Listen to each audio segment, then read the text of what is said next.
প্রিয় দর্শক শ্রোতা, একজন বাঙালি ইউটিউব চ্যানেলে আপনাদেরকে সাদর সম্ভাষণ। বন্ধুগণ, কালকে ইউটিউব চ্যানেলের যে ভিডিওটি আমি করেছিলাম সেটিতে উল্লেখ করেছিলাম যে ইউনূস রাজত্বের অবসান, যে সমস্ত উপদেষ্টা রয়েছেন তার মন্ত্রিসভায় বা উপদেষ্টা পরিষদে তাদের পাসপোর্ট জমা দেওয়ার হিড়িক পড়েছে। তারপর থেকে আজকের ভিডিওটা শুরু করা যাক। বন্ধুগণ, আসুন তার আগেই প্রতিদিন যে কথা বলে থাকি, আপনারা অনুগ্রহ করে আমার ভিডিওতে সাবস্ক্রাইব করবেন আর শেয়ার করে বন্ধুদের কাছে পৌঁছে দেবেন, যাতে আমাদের কথাগুলো সবাই জানতে পারে। এবং আজকে বাংলাদেশের মানুষ যে হতাশায় ভুগছে, আতঙ্কে ভুগছে, একটু হলেও তার থেকে রিলিফ তারা পেতে পারে। আসুন বন্ধুগণ, ভিডিওটি শুরু করা যাক। আজকের ভিডিওতে প্রথম আমি যা বলতে চাই তা হচ্ছে যে দুদিন আগে ভারতের স্বরাষ্ট্রমন্ত্রী অমিত শাহ, প্রধানমন্ত্রীর পরে যার স্থান, তিনি একটা হুমকি দিয়েছেন বাংলাদেশের উদ্দেশ্যে। যেভাবে উনি হুমকিটা দিয়েছেন সেটা একটু বুঝে নিতে হবে। তিনি বলেছেন, এই ভারতবর্ষ কি তোর বাপের জায়গা? এইভাবে তিনি বললেন। কার উদ্দেশ্যে বললেন, কী কারণে বললেন, এটা একটু আমার শ্রোতাদের আমি ভেঙে বলতে চাই। আপনারা জানেন যে কিছুদিন আগে জামাতের আমির দাঁড়িয়ে বলেছিল যে 50 লক্ষ ট্রেন্ড জঙ্গি আছে তার হাতে, সেটা তিনি ছেড়ে দিয়ে ভারতবর্ষকে গাজিয়াতুল করবেন। তারপর প্রতিদিনই তো এই এনসিপির ছেলেরা এবং ইউনূস বাহিনীর লোকজন এবং ইউনূস নিজে, তার অবৈধ সরকারের সদস্যরা প্রায় হুমকি দিচ্ছে যে 7 সিস্টার দখল করবে। রিটায়ার্ড সামরিক কর্মকর্তারা পর্যন্ত রাজপথে দাঁড়িয়ে বলছে 8 ঘন্টার মধ্যে কলকাতা দখল করে নেবে।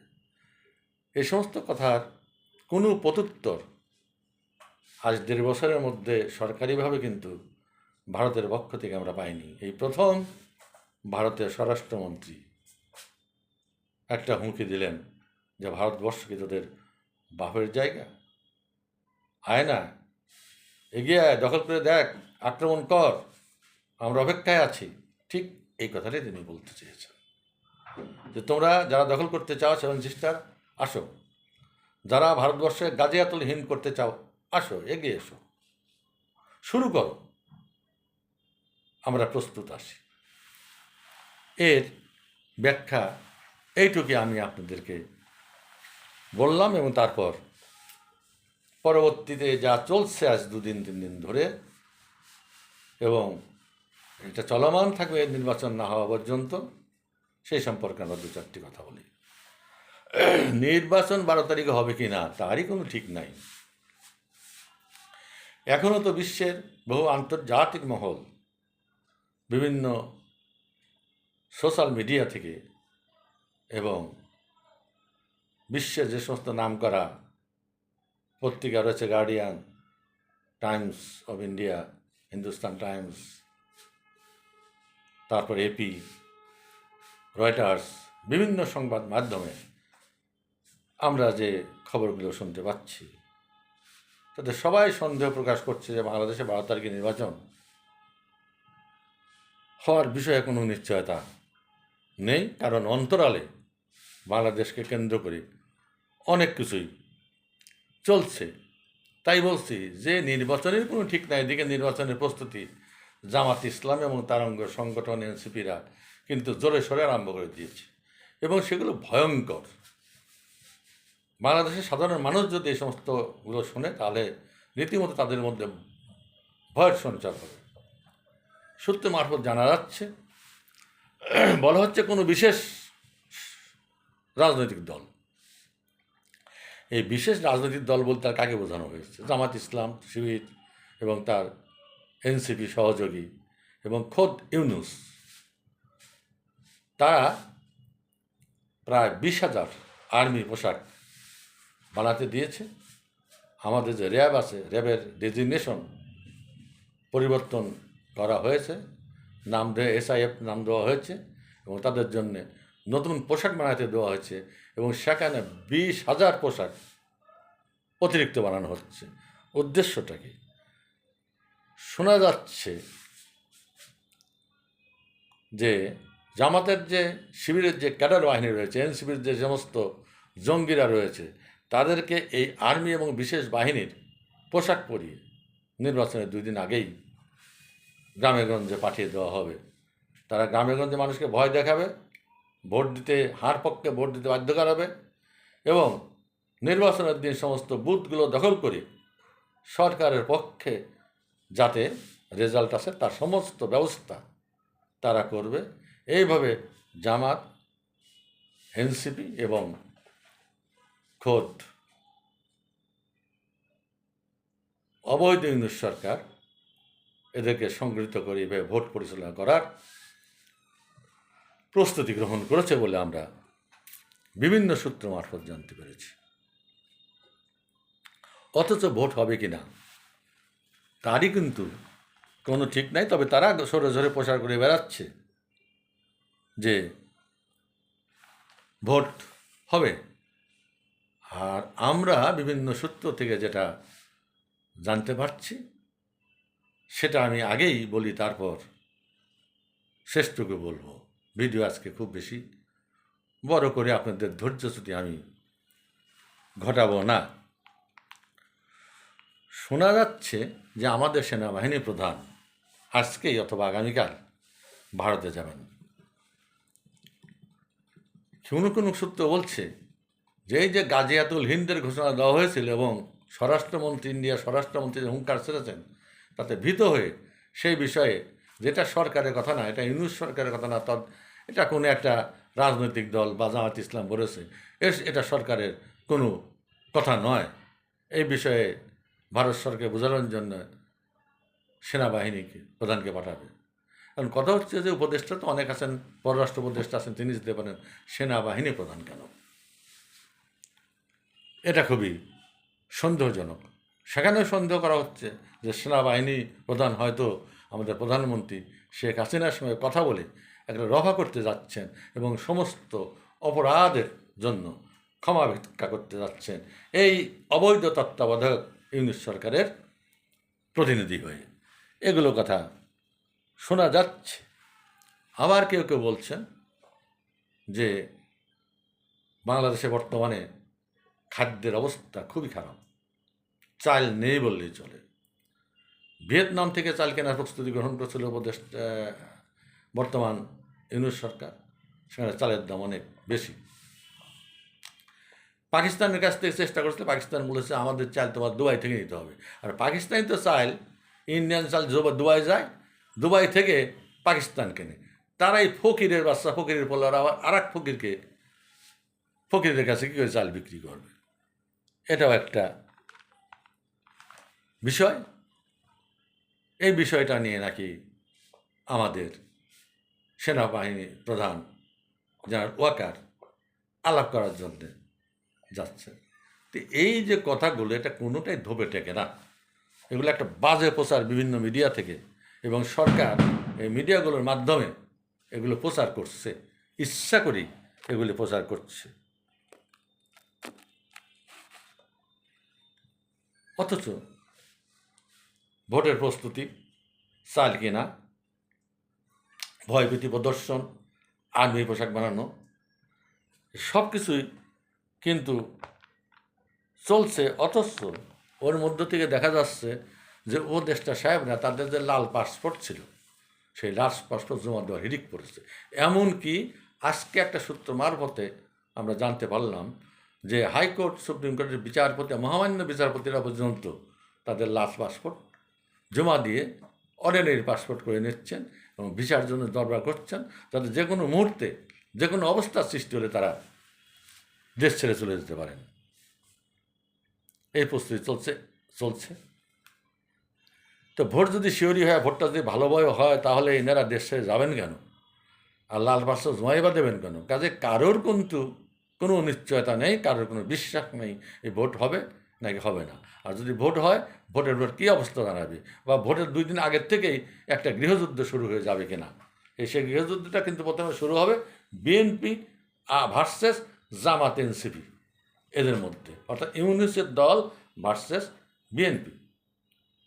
এই যে এত কিছু ঘটছে এখন পর্যন্ত বিএনপির তরফ থেকে, বিএনপির যে সমস্ত শ্রদ্ধাবান নেতারা রয়েছেন, সিনিয়র নেতারা রয়েছেন, তাদের মুখ থেকে কোনো প্রতিবাদের কথা শোনা যাচ্ছে না।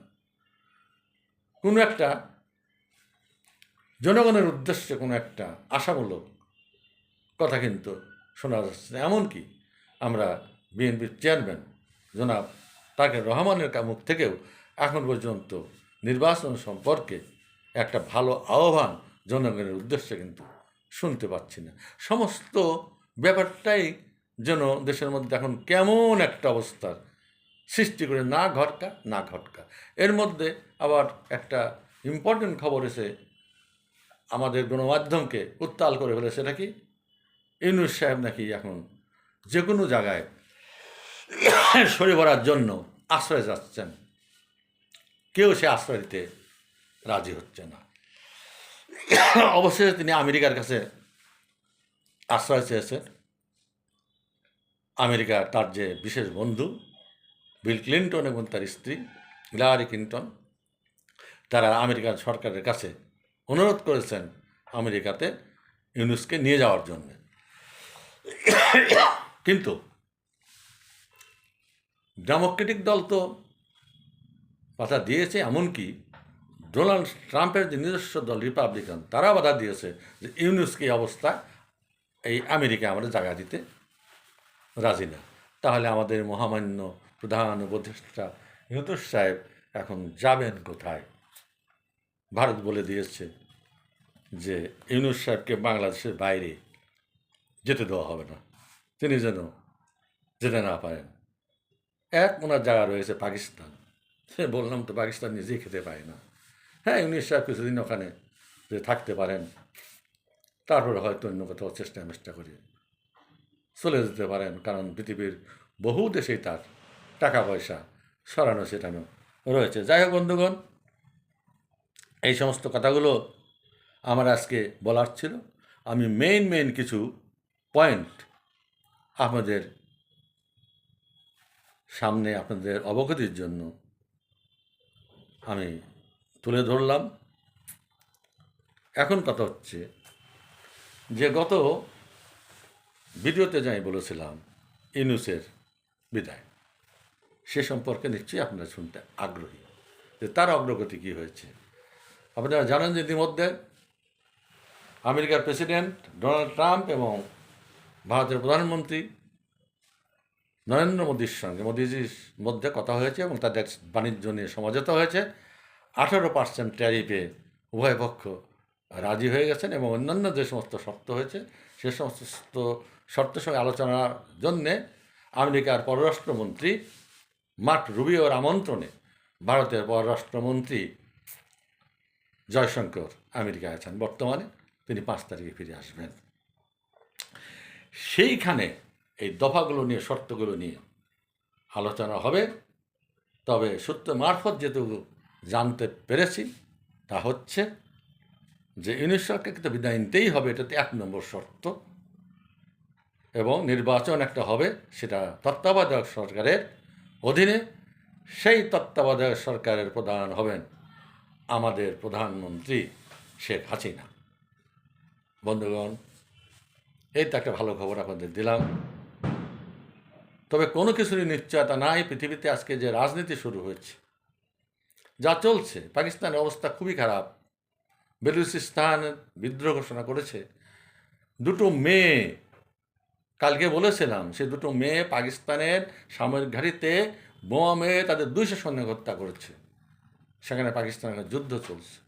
সেই পাকিস্তান বাংলাদেশকে সহযোগিতা করে, ইউনুসকে সহযোগিতা করে ইউনুসকে বাংলাদেশের সিংহাসনে বসিয়ে রাখবে, এটা সম্পূর্ণরূপে আপনারা ভুলে যান। ইউনুসের এখন অত্যন্ত দুর্দিন চলছে।